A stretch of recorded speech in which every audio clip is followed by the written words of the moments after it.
Praise the lord. ఈరోజు మనము ఆసాపు కీర్తనల భాగంలో నుండి రెండవ వీడియోను మీ ముందుకు నేను తీసుకుని వస్తున్నాను. ప్రియులారా గమనించండి. ఆసాపు రాసినటువంటి కీర్తనల్లో 81వ కీర్తన నుంచి 83 కీర్తనల వరకు ఉన్న లేఖన భాగాన్ని మనము ఈ వీడియోలో ధ్యానించుకుందాము. ముఖ్య ఉద్దేశము గమనించండి. జూమ్ బైబిల్ క్విజ్లో పాల్గొనండి, దేవుని ఆశీర్వాదాలు పొందుకొనండి. కీర్తనాకారుడు రచించినటువంటి 81వ కీర్తనను మనం ఈరోజు మొదటగా ధ్యానించుకుందాము. మనకు బలమై ఉన్న దేవునికి ఆనందగానము చేయుడి, యాకోబు దేవుని బట్టి ఉత్సాహ ధ్వని చేయుడి అని అంటున్నాడు. కీర్తనకారుని యొక్క ఉద్దేశం ఇక్కడ చూసినట్లయితే ఆనందగానము చేయమని అంటున్నాడు. ఎవరికి ఆనందగానం చేయమన్నాడు? బలమై ఉన్న దేవునికి అంటున్నాడు. మరొక మాట యాకోబు దేవునికి, ఆయనను బట్టి ఉత్సాహధ్వని చేయుడి అని సెలవిస్తున్నాడు. రెండవ వచనమును గమనిస్తే, కీర్తన ఎత్తుడి, గిలక తప్పెడ పట్టుకొనిడి, స్వరమండలములను మనోహరమైన సితారాను వాయించుడి అని అంటున్నాడు. ఆనందగానము చేయండి అన్నాడు, గిలక తప్పెడ పట్టుకోమంటున్నాడు, మనోహరమైన సితారాను వాయించండి అని భక్తుడు సెలవిస్తున్నాడు. అమావాస్య నాడు కొమ్ము ఊదుడి, మనకు పండుగ ఆచరించు దినమగు పున్నమ నాడు కొమ్ము ఊదుడి అని ఈ యొక్క 3వ వచనములో సెలవిస్తూ ఉన్నాడు. అది ఇశ్రాయేలీలకు కట్టడ, యాకోబు దేవుడు నిర్ణయించిన చట్టము. ఇది యాకోబు దేవుడు నిర్ణయించినటువంటి నిర్ణయము అని తన ప్రజలకు సెలవు ఇస్తూ ఉన్నాడు. కీర్తనాకారుడు తన తోటి వారికి చెప్తూ ఉన్నాడు, మనం చేయాల్సిన పని ఇది, చేద్దాం రండి అని మరొకసారి జ్ఞాపకం చేస్తూ ఉన్నాడు. అది ఇశ్రాయేలీలకు కట్టడ అని 4వ వచనంలో చెప్తున్నాడు. 5వ వచనం చూస్తే, ఆయన ఐగుప్తు దేశ సంచారం చేసినప్పుడు యోసేపు సంతతికి సాక్ష్యముగా దానిని నియమించెను. అక్కడ నేనెరుగని భాష వింటిని. ఒక దేశము నుండి మరొక దేశమునకు వెళ్ళినప్పుడు అక్కడ వేరే భాష ఉంటుంది కదా, అలాగే ఇక్కడ అంటున్నాడు, ఐగుప్తు దేశము వెళ్ళి చూసినప్పుడు యోసేపు సంతతి అక్కడ సాక్ష్యముగా నియమించాను. వాళ్ళు మాట్లాడుకునేటువంటి భాష కొత్తగా ఉన్నది అంటున్నాడు. 6వ వచనము, వారి భుజము నుండి నేను బరువును దింపగా వారి చేతులు మోత గంపల నెత్తకుండా విడుదల పొందెను అని 6వ వచనంలో సెలవిస్తున్నాడు. 7వ వచనంలో, ఆపత్కాలమునందు నీవు మొరపెట్టగా నేను నిన్ను విడిపించి తిని, ఉరుము దాగు చోటులో నుండి నీకు ఉత్తరమిచ్చి తిని, మెరీబా జలముల యొద్ద నిన్ను శోధించి తిని అని అంటున్నాడు. ఆపత్కాలమున నువ్వు నాకు మొరపెట్టి ఉన్నావు, నేను నిన్ను విడిపించి ఉన్నాను అని అంటున్నాడు. ఉరుములు దాగుకునేటువంటి చోటులో నిన్ను నేను దాచి ఉన్నాను అంటున్నాడు. 8వ వచనం చూస్తే, నా ప్రజలారా ఆలకించడి, నేను మీకు సంగతి తెలియజేతును. అయ్యో ఇశ్రాయేలు, నీవు నా మాట వినిన ఎడల ఎంత మేలు అని అంటున్నాడు. ప్రజలను ఆహ్వానిస్తూ ఉన్నాడు. ఆలకించండి అంటున్నాడు. మీకు కొత్త విషయాలు నేను తెలియజేస్తాను, నేను మీకు సంగతి తెలియజేతును. అయ్యో ఇశ్రాయేలు, నీవు మా మాట వినిన ఎడల ఎంత మేలు అని అంటున్నాడు. నిజమే, వింటే ఎంతో మేలు, దానివల్ల ధన్యత ఉన్నది అని చెప్తున్నాడు. 9వ వచనమును చదువుదాము. అన్నిలో దేవతలలో ఒకటిను నీలో ఉండకూడదు, అన్నిలో దేవతలలో ఒకదానికి నీవు పూజ చేయకూడదు అని అంటున్నాడు. ఇప్పటి వరకు చెప్పినటువంటి వచనాలలో చూస్తే మొదటి 2 వచనాలలో 1, 2, 3 వచనాలలో చేయవలసిన పనుల గురించి చెప్పాడు. ఇక్కడ ప్రజలారా ఆలకించండి, మీరు చేయకూడని పనిలో మొట్టమొదటిగా అన్యుల దేవతలలో ఒకటి కూడా మీ దగ్గర ఉండకూడదు అంటున్నాడు. వాటికి పూజ పురస్కారాలు చేయకూడదు అని 9వ వచనంలో సెలవిస్తున్నాడు. 10వ వచనము, ఐగుప్తుల దేశంలో నుండి నిన్ను రప్పించిన నీ దేవుడనగు యెహోవాను నేనే, నీ నోరు బాగుగా తెరువుము, నేను దాన్ని నింపెదను అని అంటున్నాడు. గుర్తు చేసుకోమంటున్నాడు మరొకసారి. ఐగుప్తు అనగా చీకటి బ్రతుకులో నుండి నిన్ను తీసుకుని వచ్చింది నేనే, కాబట్టి నువ్వేం చెయ్యమంటున్నాడు? నీ నోరును బాగుగా తెరువుము, నేనును దానిని నింపెదను అంటున్నాడు. 11వ వచనం, అయినను నా ప్రజలు నా మాట ఆలకింపకపోయిరి, ఇశ్రాయేలీలో నా మాట వినకపోయిరి అని బాధ దేవాది దేవుడు కీర్తనకారుని నోట ఉంచి ఉన్నాడు. కీర్తనకారుని యొక్క ఆలోచన కాదు ఇది. దేవాది దేవుడు కీర్తనకారుడి ద్వారాగా, పరిశుద్ధాత్మ ద్వారాగా సెలవిచ్చిన మాట ఏమంటున్నాడంటే, నా ప్రజలు నా మాట ఆలకించుంటే బాగుండు, నా మాట ఆలకించలేదు అంటున్నాడు, నా మాట వినలేదు అని అంటున్నాడు. 12వ వచనం, కాబట్టి వారు తమ స్వకీయ ఆలోచనను బట్టి నడుచుకున్నట్లు వారి హృదయ కాఠిన్యమునకు నేను వారిని అప్పగించితిని. వారి హృదయములో తలంపులను బట్టి, వారు చేయించినటువంటి పని విధానాన్ని బట్టి, వారి యొక్క స్వకీయ ఆలోచనలను బట్టి నేను వారిని అప్పగించాను. ఎవరికి అప్పగించాను? శత్రువుకి అప్పగించాను, సాతానుకు అప్పగించారు. ఈరోజు కష్టాలు వస్తున్నాయంటే కేవలము మనం చేసుకున్న తప్పిదమే అనేది మనకి ఇక్కడ కనపడుతుంది. 13వ వచనం, అయ్యో నా ప్రజలు నా మాట వినిన ఎడల, ఇశ్రాయేలు నా మార్గమును అనుసరించిన ఎడల ఎంత మేలు.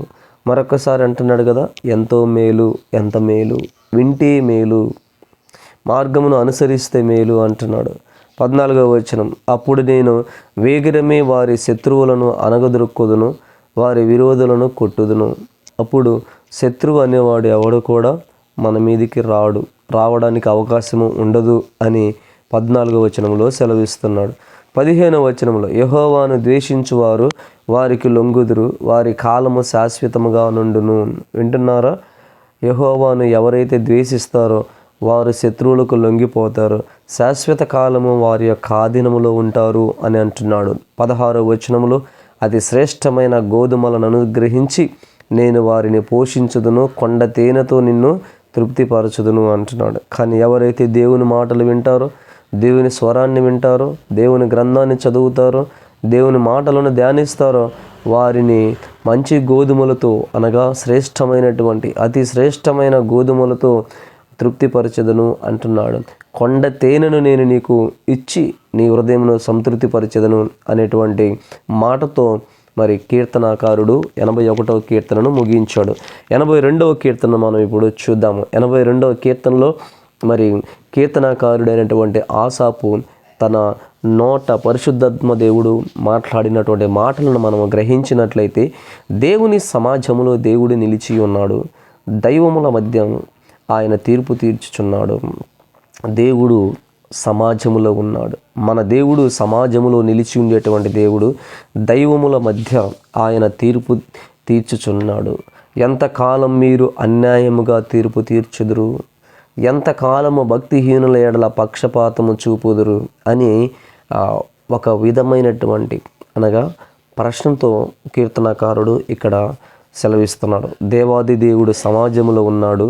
గమనించండి, మీరు తీర్పు తీరుస్తున్నారు, ఎలాంటి తీర్పు తీరుస్తున్నారో జాగ్రత్తగా గమనించుకోండి అంటున్నాడు. ఎంతకాలము మీరు భక్తిహీనుల ఎడల పక్షపాతము కలిగి ఉంటారో మరి గమనించండి అని సెలవిస్తున్నాడు. 3వ వచనంలో, పేదలకును తల్లిదండ్రులు లేని వారికి న్యాయము తీర్చుడి అంటున్నాడు. శ్రమగల వారికి దీనులకును న్యాయము తీర్చుడి అంటున్నాడు.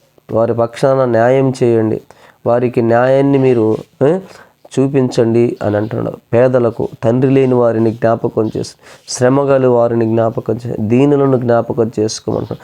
దరిద్రులను నిరుపేదలను విడిపించండి, భక్తిహీనుల చేతిలో నుండి వారిని తప్పించండి అని 4వ వచనములో సెలవిస్తున్నాడు.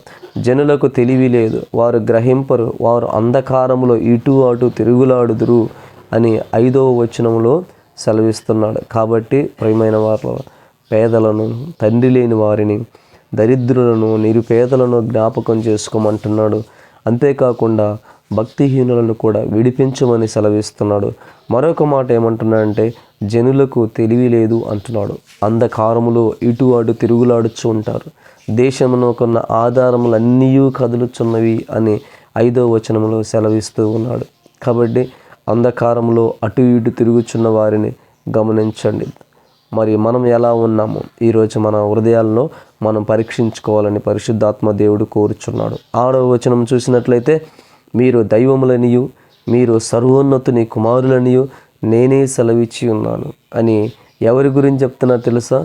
పేదలను, దరిద్రులను, తండ్రి లేని వారిని, దరిద్రులను, నిరుపేదలను విడిపించే వారి గురించి ఇక్కడ కీర్తనకారుడు సెలవిస్తున్నాడు. దైవములనియు మీరు సర్వోన్నతిని కుమారులనియు నేను సెలవిచ్చి ఉన్నాను అని అంటున్నాడు.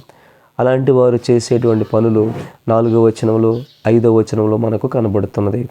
అయినను ఇతర మనుషులు చనిపోవునట్లు మీరును చనిపోవుదురు, అధికారులలో ఒకడు కూలునట్లు మీరును కూలుదురు అని అక్కడ సెలవిస్తూ ఉన్నాడు. ఈ మాటలు వింటున్న నీవు నేను మన హృదయాలను పరీక్షించుకోవాలి. మన హృదయ తలంపులు ఎలా ఉన్నాయి, మన హృదయ ఆలోచనలు ఎలా ఉన్నాయో అనేది మనం ఒకసారి గమనించుకొని ముందుకు వెళ్ళాలి. 8వ వచనం చూసినట్లయితే 8వ వచనంలో అంటున్నాడు కదా, దేవా లెమ్ము, భూమికి తీర్పు తీర్చుము, అన్యజనులందరూ నీకే స్వాస్థ్యముగా ఉందురు. ఇప్పుడు కీర్తనాకారుడు సెలవిస్తున్నటువంటి మాట ఏంటంటే, దేవాది దేవా లెమ్ము, భూమికి తీర్పు తీర్చడానికి రమ్ము అని ఆహ్వానం పలుకుతూ ఉన్నాడు. అన్యజనులందరూ నీకే స్వాస్థ్యముగా ఉంటున్నారయ్యా అని భక్తుడు మరొక్కసారి దేవాది దేవునికి చెప్తూ ఉన్నాడు. కాబట్టి ఈ కీర్తన వినినటువంటి మనము మన హృదయాలు ఎలా ఉన్నాయో మనం పరీక్షించుకొని ముందుకు వెళ్దాము. మరొక కీర్తన మనం చదువుకుందాము. కీర్తన ధ్యానించడమే కాకుండా కీర్తనలు చదువుతున్న మీరు అనేకులకు షేర్ చేయండి. ప్రయాణంలో ఉన్నవారు కావచ్చు, పని చేసుకుంటూ కూడా కీర్తనలు వినడానికి అవకాశం ఉంటుంది అనేటువంటి ఉద్దేశంతో నేను ఈ కీర్తన గ్రంథమును మీ ముందుకు తీసుకొని వస్తున్నాను. చదవడానికి చదువు రాని వారు కావచ్చు, తెలుగు నేర్చుకోవాలనుకున్న వారికి కూడా చాలా ఉపయోగము. అంతేకాకుండా ప్రియులారా, మరి మీ ప్రయాణంలో ఉన్నప్పుడు కొద్ది నిమిషాలు ఒక మాట చదువుకుంటే బాగుంటుంది అని అనుకునే వాళ్ళకు ఈ కీర్తనలు ఉపయోగపడుతుంటాయి. కాబట్టి మిత్రులు గమనించి అనేకులకు షేర్ చేయాలని నేను ప్రభు పక్షమున కోరుచూ ఉన్నాను. 83వ కీర్తనను మనం ఇప్పుడు చదువుకుందాం. దేవా ఊరకుండుము, దేవా మౌనముగా ఉండకుము, ఊరకుండకుము. ఇక్కడ ఏమంటున్నాడు తెలుసా? దేవా ఊరకుండకుము అంటే నువ్వు మౌనముగా ఉండద్దయ్యా, మీరు మౌనముగా ఉంటే మా పరిస్థితి అఘోరముగా ఉంటుంది అన్నట్లుగా ఊరకుండకుము, మౌనముగా ఉండకుము, ఊరకుండకుము. ఊరకుండుము అని చెప్పట్ల, ఊరకుండొద్దు మీరు అని చెప్తున్నాడు. 2వ వచనం చూస్తే, నీ శత్రువులు అల్లరి చేస్తున్నారు, నిన్ను ద్వేషించువారు తల ఎత్తి ఉన్నారు, అందును బట్టి నువ్వు ఊరకుండొద్దు ప్రభు. శత్రువులను గమనించండి, ద్వేషించు వారిని చూడు దేవా అని భక్తుడు కోరుచున్నాడు. నీ ప్రజల మీద వారు కపటోపాయములు పన్నుచున్నారు, నీ మరుగుజొచ్చిన వారి మీద ఆలోచన చేయుచున్నారు, అందును బట్టి మీరు ఊరకుండొద్దు అని అంటున్నాడు. నీ ప్రజల మీద అంటే ఎవరైతే దేవాది దేవుణ్ణి ఆశ్రయించారో వారు ఇప్పుడు శత్రువుల చేతిలో ఉన్నారో వారి గురించి చెప్తున్నాడు. 4వ వచనంలో, వారు ఇశ్రాయేలు పేరు ఇకను జ్ఞాపకము రాకపోవునట్లు జనముగా నుండకుండా వారిని సంహరించదము రండి అని చెప్పుకుంటున్నారు. చూసారా, శత్రువుల యొక్క ఆలోచన, ఇశ్రాయేలు పేరు ఇకను జ్ఞాపకము రాకపోవునట్లు జనముగా నుండకుండా వారిని సంహరించదము. వారు ఒక రాజ్యముగా, ఒక దేశముగా, ఒక జనముగా ఉండటానికి వీలు లేదు, వాళ్ళను తుడిపి పెట్టుదాం రండి అని ఆలోచన ఎవరికి శత్రువుకున్నది అని అంటున్నాడు ఇక్కడ భక్తుడు. ఏక మనస్సుతో వారు ఆలోచన చేసుకొని ఉన్నారు, నీకు విరోధముగా నిబంధన చేయుచున్నారు దేవా. మరి అలాంటి వారి కోసం మీరు ఊరకుండొద్దు, మౌనంగా ఉండవద్దు అని చెప్తున్నాడు. 6వ వచనం చూసినట్లయితే, గుడారపు వాసులైన ఎదోమీలను, ఇస్మాయేలీలను, మోయాబీలను, అగ్రీహీయులను, గెబాలు వారును, అమ్మోనీయులను, అమాలేకీలను, ఫిలిప్స్తీలను, తూరు నివాసులను నీకు విరోధముగా నిబంధన చేసుకొని ఉన్నారు. ఇక్కడ కొన్ని గోత్రాల వారు ఎదోమీయులు, ఇస్మాయిలీయులు, మోయాబీలు, హగ్గీలు, గెబీలీయులని, అమ్మోనీయులని, అమాలేకీయులు, ఫిలిప్స్తీయులు, తూరు నివాసులు 7-8 జాతుల వారు దేవునికి విరోధముగా ఉన్నారు అని 6-7 వచనాల్లో సెలవిస్తున్నాడు. 8వ వచనం చూసినట్లయితే, అస్సూరు దేశస్థులు వారితో కలిసి ఉన్నారు, వారితో పాటు అస్సూరు వాళ్ళు కూడా ఉన్నారయ్యా, లోతు వంశస్థులకు వారు సహాయం చేయుచున్నారు అని దేవునికి మరి భక్తుడు సెలవిస్తాడు. మిద్యానునకు నీవు చేసినట్లును, కీషోను ఏటి యొద్దను నీవు సిసేరాకును యాబీనుకును చేసినట్లు వారికి నీ చేయుము దేవా. వారు ఏ విధముగా అయితే బొత్తిగా తుడిచివేయబడ్డారో ఆ విధముగా ఈ ఉన్నటువంటి శత్రువులకు కూడా మీరు అలాగే చేయండి దేవా అని అంటున్నాడు. 10వ వచనంలో అంటే వారు ఎందోరులో నశించిరి, భూమికి పెంట అయిరి. ఓరేబు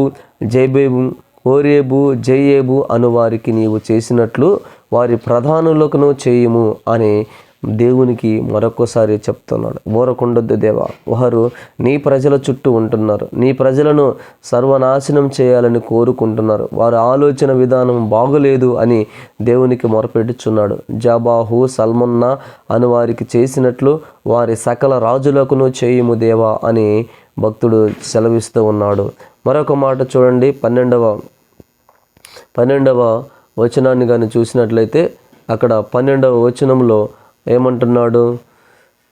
దేవుని నివాస స్థలములను మనము ఆక్రమించుకుందుమని వారు చెప్పుకొనిస్తున్నారు. చూసావా, మానవుని యొక్క నైజాము, మానవుని యొక్క ఆలోచన ఎలా ఉందంటే దేవుని నివాసాలనే తీసుకుందాం రండి అని చెప్పుకుంటున్నారంట. దేవా, సుడి తిరిగి ధూళి వలెను గాలి ఎదుట వాగుడు ఆకుల వలెను వారిని చేయము. ఎలా చేయమంటున్నాడు? సుడిగాలికు తిరిగేటువంటి ధూళి వలె చేయము, గాలి ఎదుట ఒగుడాకుల వలె, ఒగుడాకులు అంటే ఎండిపోయినటువంటి ఆకుల వలె వారిని చేయుము దేవా. అంటే మరలా వాళ్ళు భూమి మీదకి రాకుండా తుడిచిపెట్టుము దేవా, వారిని పారదోలుము దేవా అని అంటున్నాడు. 14వ వచనం, అగ్ని అడవిని కాల్చున్నట్లు కారు చిచ్చు కొండలను తగులబెట్టినట్లు వారిని మీరు చేయుము దేవా అని అంటున్నాడు. ఊరకుండొద్దు దేవా, మీరు మౌనముగా ఉండొద్దు, వారికి చేయాల్సిన తీర్పు వాళ్ళకి ఇవ్వము అని అంటున్నాడు.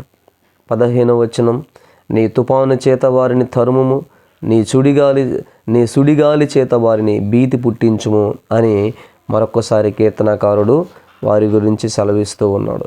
16వ వచనము మనం చూసినట్లయితే, యెహోవా, వారు నీ నామమును వెతుకున్నట్లు వారికి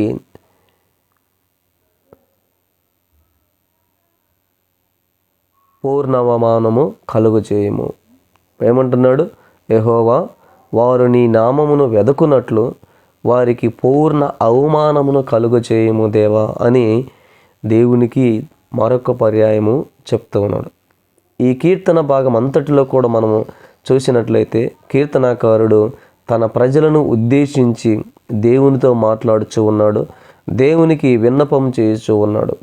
ప్రతి వచనంలో కూడా చూడు, శత్రువుల గురించి చెప్తూ ఉన్నాడు. వారు ఈ విధముగా ఉన్నారయ్యా, వారిని నువ్వు ధూళి వలె చేయము, వారిని ఒగుడాకు వలె చేయము, అడవిని కాల్చినట్లు అగ్నితో కాల్చుము, కొండలను తగులబెట్టినట్లు వారిని తగులబెట్టుము, తుఫాను చేత వారిని తరుము, సుడిగాలి చేత వారికి భీతి పుట్టించుము అని చెప్తూ ఉన్నాడు.